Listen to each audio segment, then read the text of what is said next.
ಪ್ರಿಯ ವೀಕ್ಷಕರೇ, ಇಂಡಿಪೆಂಡೆನ್ಸ್ ಸಂಗ್ರಾಮ ನಿಜ ಸ್ವಾಗತ. ನಾನು ನೇಮ್ನದಾಬ್. ನರಗುಂದ್ ಮುಸ್ಲಿಂ ಯುವಕನ ಹತ್ಯೆ.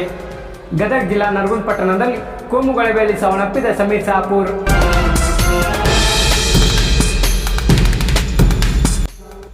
ಜನವರಿ 17ರಂದು ಮುಸ್ಲಿಂ ಯುವಕನನ್ನು RSS ಕಾರ್ಯಕರ್ತರು ಕೊಂದು ಹಾಕಿದ್ದಾರೆ. ಸಮೀರ್ ಸಾಪೂರ್ ಸಾವನ್ನಪ್ಪಿದ್ದಾನೆ. ಮತ್ತೊಬ್ಬ ಯುವಕನಾದ ಶಂಶೀರ್ ಸಾವು ಬದುಕಿನ ನಡುವೆ ಹೋರಾಡುತ್ತಿದ್ದಾನೆ. ಕುಟುಂಬದ ರೋದನವು ಹೃದಯ ಬಿತ್ತರವಾಗಿದ್ದು ಮುಸ್ಲಿಂ ಎಂಬ ಕಾರಣಕ್ಕೆ ಈ ಕೃತ್ಯ ಎಸಗಿದ್ದಾರೆ ಎಂದು ಅವರು ಹೇಳಿದ್ದಾರೆ.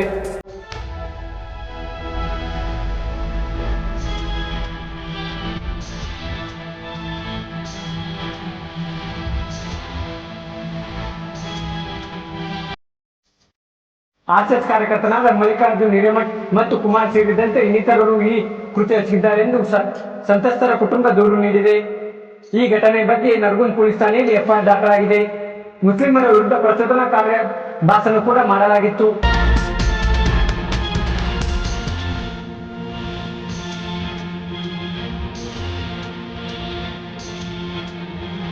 ಸಂಘ ಪರಿವಾರ ಕಾರ್ಯಕರ್ತರು ಇಬ್ಬರು ಮುಸ್ಲಿಂ ಯುವಕರನ್ನು ಕೊಲ್ಲಲು ನೋಡಿ ಒಬ್ಬ ಮುಸ್ಲಿಂ ಯುವಕರನ್ನು ಕೊಳ್ಳಲು ಯಶಸ್ವಿಗೊಂಡಿದ್ದಾರೆ. ಹೋಟೆಲ್ ನಡೆಸುತ್ತಿದ್ದ ಸಮೀರ್ ಸಾಪೂರ್ ತನ್ನ ಹೋಟೆಲ್ ಬಂದ್ ಮಾಡಿಕೊಂಡು ತನ್ನ ಗೆಳೆಯನಾದ ಶಂಶೀರ್ನನ್ನು ಕರೆದುಕೊಂಡು ಮನೆಗೆ ಹೊರಟಿದ್ದ. ಆ ವೇಳೆ ಸಂಘ ಪರಿವಾರ ಕಾರ್ಯಕರ್ತರು ಬೇಕಾಡ್ಡಗಟ್ಟಿ ದಾಳಿ ನಡೆಸಿದ್ದಾರೆ.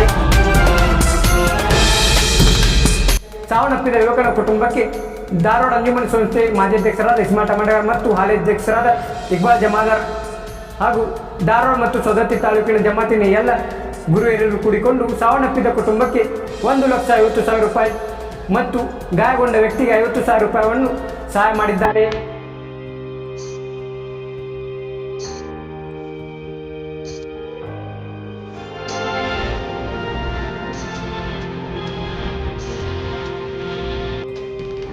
ಈ ಕೃತ್ಯ ಮಾಡಿದವರ ವಿರುದ್ಧ ಕಠಿಣ ಕಾನೂನು ಕ್ರಮ ಜರುಗಿಸಬೇಕೆಂದು ಧಾರವಾಡ ಅಂಜುಮನ್ ಸಂಸ್ಥೆ ಒತ್ತಾಯಿಸಿದೆ.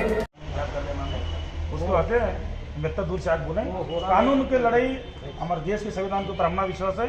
वो हिसाब से हम बिल्कुल वो सपोर्ट हम करते हैं.